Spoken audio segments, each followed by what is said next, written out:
In 2007, for only the second time in PlayStation history, there was no Formula 1 game. So all we had to look forward to was Colin McRae Dirt, Need for Speed Pro Street, Burnout Dominator, Juiced 2 Hot Import Nights, NASCAR 08, and Cars Meta National Championship. But it was 2007, Lewis Hamilton's first year in Formula 1. Oh, for fuck's sake.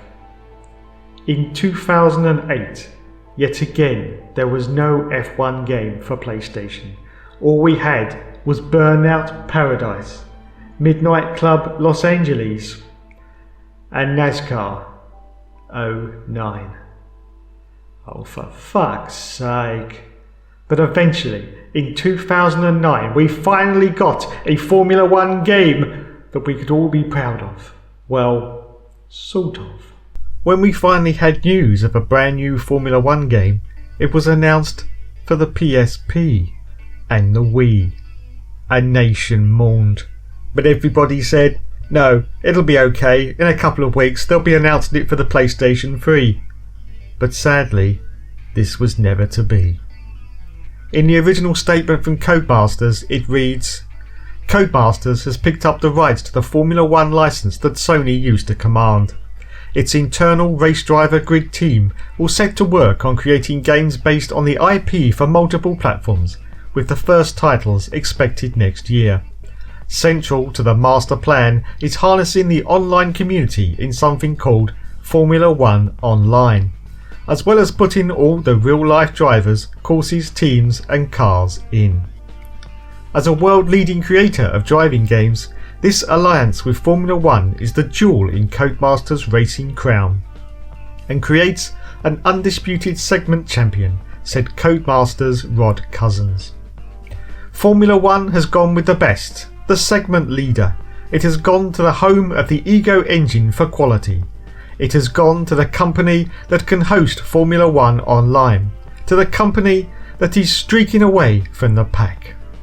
Okay, so the reasoning behind this was simple. When news first broke on the 9th of May 2008 that Codemasters acquired the license, of course, there was absolutely zero time to make a Formula 1 game for 2008. And also, to build a game from the ground up, which is what Codemasters were going to have to do, there wasn't a lot of time to do that either. So basically, they farmed out the project to Sumo Digital, who actually became one of the 4 founders of a lot of PSP titles, and they did all the development work for F1 2009. So why did they pick those 2 platforms, you may ask? Well, once again, it's down to time constraints. The PlayStation Portable was basically a stripped down version of the PlayStation 2, which a lot of developers had fully got to grips with by now because it was very late into its development cycle. And of course we had the Wii, which was once again basically a PlayStation 2, very easy to program for, and it allowed Codemasters team to fully use the time that was available to them to work from scratch on the build for F1 2010. Hello everyone and welcome back to The Complete Guide. This is part 26 now, and yes, if you haven't guessed it already, this is F1 2010. Now, as we always do, we're going straight into a quick race. Now, unfortunately, there is no arcade mode in this game, so we're currently in the garage and we're on the engineering quick setups. Oh my goodness, do you remember those? If you put the slider fully to the left, you had maximum downforce, and if you put the slider fully to the right, you had ultra low downforce, but it made the car as slippery as hell. Okay then, let's do this now for the long-awaited return to proper consoles. This is F1 2010. Okay, so as the screen fades to black and we get a beautiful cinematic of your car sitting on the grid and your teammates as well, it's time to say go go go once more for the first F1 game from Codemasters for the PlayStation 3. First of all, let's check and see whether they've got the sound just right.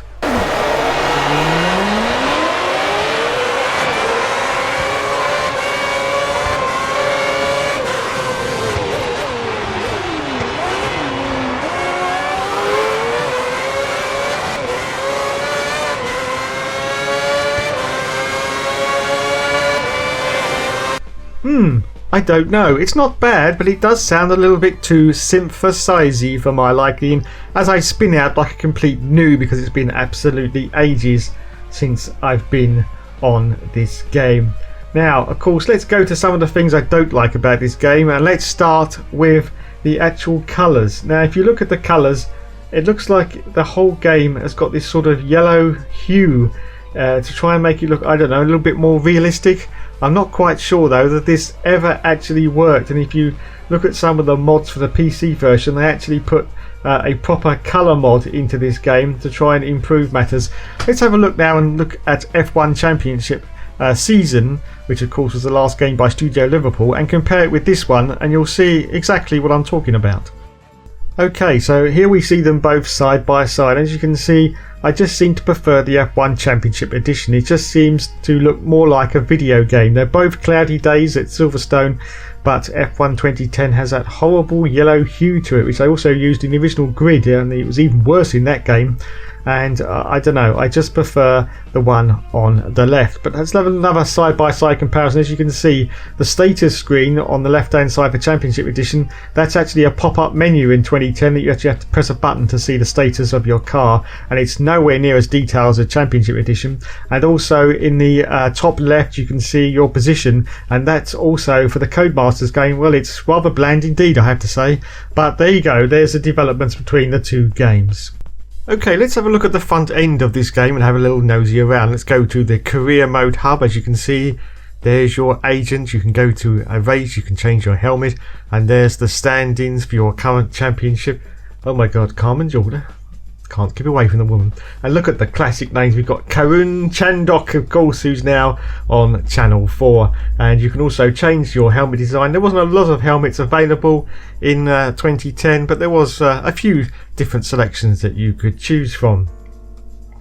Okay, let's do this then. This is the garage screen. As you can see, there's your tyres. There's your teammate off in the background. Look at this. You could actually spin the camera up and down, which you can't actually do in F1 2016, which is a bit of a disappointment. But yes, you can even look at the ceiling if you so desired. So there's your tyre menu. Of course, in 2010 you just had options, primes, intermediates and wets, of course. And here's your engineer menu with the quick setup guide. If you couldn't be bothered to put a setup on, you could choose between one of the 7 preset settings for the race. Okay, and this of course is your main menu for everything that you need for the car. There's the live timing screens. There's information about the race in practice, qualifying and the race. There you go, 20°C temperature. And there's information about the amount of laps. And if you also click on that, there's a huge plethora of information about the current race you're going to go into, including tyre wear, brake wear, and the full throttle ratio as you go around the circuit. And then of course we go on to the car setup menu, the legendary car setup menu. Okay, so you've got a complete plethora of settings that you can adjust, from the braking balance to the aerodynamics to the ballast distribution. That was new for this game, the suspension as well, and just about everything else, the gearbox settings, and of course the infamous tow and camber, which very soon everyone just put one of them all the way to the left and the other one all the way to the right. Okay, as the cards go around, I'll tell you some more about the game. F1 2010 is a BAFTA award-winning video game based on the 2010 season of the Formula 1 World Championship. The game was released in September 2010 on the Microsoft Windows, PlayStation 3 and Xbox 360 platforms. The game engine is based on the new Ego 1.5 engine, an unofficially titled evolution of the Ego 1.0 engine that was created specifically for the title. F1 2010 features the most complicated weather system ever seen in a racing game, which is integral to F1. When it begins to rain, the track will gradually lose grip, with some areas losing grip faster than others. Overhanging trees, for example, will shelter the track, while dips and indentations in the tarmac will hold more standing water and provide a greater risk. When the rain stops, a drying line will start to appear, which will provide more grip, which will then make it easier to drive. If a car strays from the dry line, the tyres will lose grip and it will be harder to drive. Evolving tracks are also featured elsewhere in the game. At the start of a race weekend, the track will be green and therefore have less grip, but as the weekend progresses, rubber will be laid down onto the track, increasing the grip. Search also features in F1 2010. Consistently outrace a teammate and the player will receive new parts, updates and upgrades as they are developed. The player's team will develop new parts and updates for their car throughout the season, evolving the car as the season progresses. The game features a career mode consisting of either 3, 5 or 7 seasons, depending on the user's choice, where players can drive for any team, each having their own objectives. For example, race for Ferrari, and anything other than winning the Drivers' and Constructors' Championship would be a failure, while a mere points finish when driving for Lotus would be a huge success. Players will be forced to retire after the end of the 3rd, 5th or 7th season. In addition to single player, F1 2010 has a feature-rich online mode that has remained popular since its launch. Players can choose from a multitude of options whether they are looking for a quick fix or want to participate in the full procession of qualifying and race. After release, users on all 3 platforms reported corrupted game saves. Codemasters confirmed that a save file could become corrupt if a certain sequence of actions were performed. For example, exiting the game after completing an R&D objective and unlocking a new upgrade in a practice session. To avoid this, the user should continue to progress to the qualifying session before exiting the game. A patch to address this issue had been released. Masters has also stated that some users have made incorrect assumptions about the game's AI and wrongly assumed it to be a bug, by claiming that lap times were fake during a race. However, it was later announced that the lap times during practice and qualifying were fake because of the function of speeding the session up by 30 times. Codemasters stated that they will fix issues with the game that are not AI specific, but are adding to the confusion around the AI. The 18th of October 2010, a community manager posted on the official Codemasters F1 2010 forum that work was ongoing on the patch and announced most of the fixes the patch would include. Almost all the bugs have been reported to have been fixed, and some new features for the game will be included in the patch. On the 1st of November 2010, the patch was released for the PlayStation 3 in Europe and Japan after 2 months of work. After the patch, tyre wear and fuel simulation bugs still persisted. The game was received positively, with developers Codemasters receiving praise for their attention to detail when it comes to developing racing games. The weather system, which Codemasters aimed would be the most comprehensive and impressive weather system ever seen in a racing game, and the execution was given a rave reception by reviewers, including official PlayStation magazine, who said it's one of the most terrifying and intense races ever made, giving the game 9 out of 10 overall. IGN UK gave the game 8.5 out of 10, citing its impressive dynamic weather system as a plus point, and even going as far to say it's possibly the best iteration of the sport of all time. However, they criticised the career mode, the game's in-game HUD, and forgettable soundtrack. A number of reviews have also specified that F1 2010 is not geared towards simulation driving model enthusiasts, but offers a more arcade driving model, stating, "The impression is that the engine handling and driving physics have been tweaked very well to simulate basic car behaviour in a detuned, toned down version, suitable for a game that has to gain broad market appeal, but lacks the extra bit of finesse and drivability that should be an objective for a simulator as well as for a game."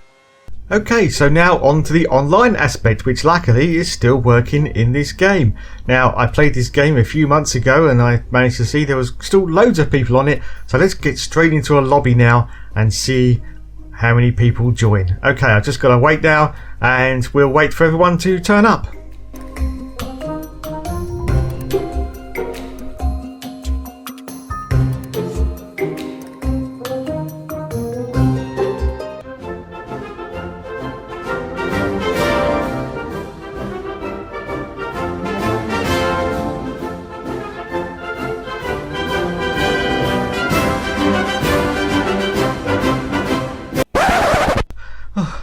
Oh God, I've been waiting here 3 days and no one's turned up and I really need to go pee.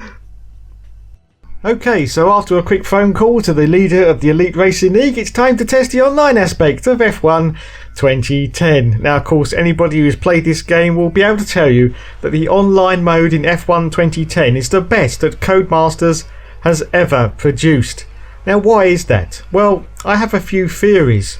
Now, a lot of people got confused because the worldwide leaderboard was on a server and they thought that the game ran on servers as well. But no, this is peer-to-peer, exactly the same as F1 2016. So why is this game better than all the others? Well, my theory is this. This is the only game in the series not to have DRS and KERS.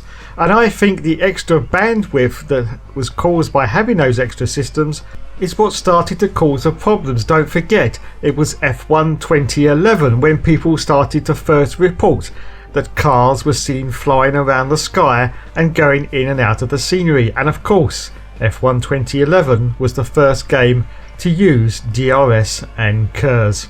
Anyway, that's my theory on why the online remains superior for F1 2010, but who knows in the future, maybe Codemasters will produce another game that's equal on the internet capabilities as this masterful classic. So let's look at the driving assist that were available in game. You could have braking assistance on or off, ABS on or off, the traction control could be full, medium or off. You could have the dynamic racing line just for the corners or for the full circuit, and the gearbox could be manual or automatic.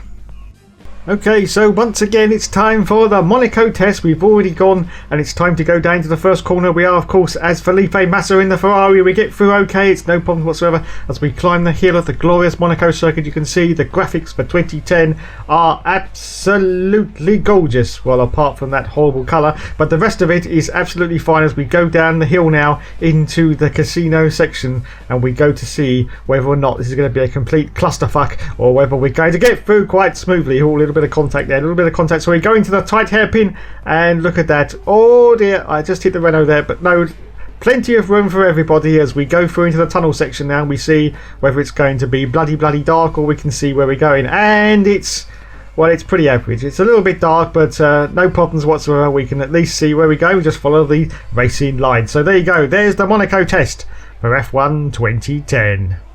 Okay, so we're just going into a race here at Sakhir, so we can have a look at some of the race options you can have in this game. You can have your participation level as a long race weekend or a short race weekend. You can have the race distance at 20%, 30%, 40%, 50%, 75% or 100% race distance. You can tailor the difficulty level to anything that you so desire. So if we just scroll a little bit further down this list, you can see we can have flashbacks on, the AI difficulty level can be adjusted, the car damage simulation, fuel simulation, tyre simulation. You can even reduce the rules and flags if you so desire. There's everything that you're going to need in a Formula 1 game. Now it's time for my favourite part of the game, yes, checking out the damage model as we go into turn 1 I do believe, or turn 2 now at Valencia. Oh my goodness gracious me, oh it's a complete cluster. I've crashed straight into a load of other cars and I think I've lost my front wing and I've been given a time penalty. That's absolutely outrageous. Oh my goodness, I've gone straight into the Force India. But luckily, look at this, my wheels are still intact. Horsey is still okay and good to go. Oh, wait a minute. No, she's not. She's got a puncher. Horsey's got a puncher. I don't believe it. Okay, so let's have a look at the damage, because the damage in this game is absolutely glorious. It's like one of those scenes from The Matrix. Oh my god.